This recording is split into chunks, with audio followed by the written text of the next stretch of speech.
Odisha has secured major investment deals with leading steel giants JSW and POSCO, marking a significant boost to the state's industrial growth.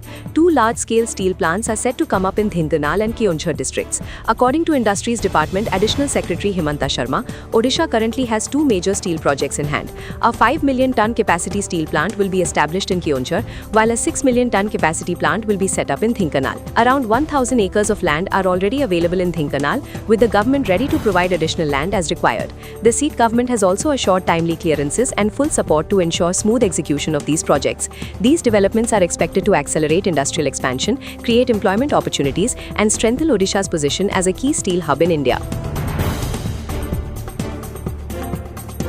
नहीं JSW और POCSO सहित जो चुक्तिनामा गतकाली है माननीय south Korea रे जो राष्ट्रपति महोदय भारत वर्ष को आसी तांकर विजिट सकाशे से एग्रीमेंटा गतकाली साइन होती ओडिशा पाई बहुत खुशीर खबर एवं वर्तमान आम हाथ में दुईटी बड़ बड़ प्रोजेक्ट अच्छी गोटे 5 मिलियन टन स्टील प्लांट जोटा कि केउंझर रे हबो आ गोटे 6 मिलियन टन स्टील प्लांट जोति पाई से माने वर्तमान ढेंकानाल पाई इच्छा प्रकाश करछन्ती यदि वो ढेंकानाल रे हम पाखरे अल्प जमी अच्छी प्राय 1000 एकर जमी अच्छी आउरी जमी किछि नेबाकू पड़ी पारे नहीं आमे पूरा पूरी भाव रे चेष्टा करिवु जेमिति किछि कौन सी डिले ना हुए जहाँ जहाँ सब क्लियरेंसेस दरकार पड़िबो अन्य जहाँ सब अप्रूवल दरकार पड़िबो ठीक समय रे सेमानकू उपलब्ध कराछ।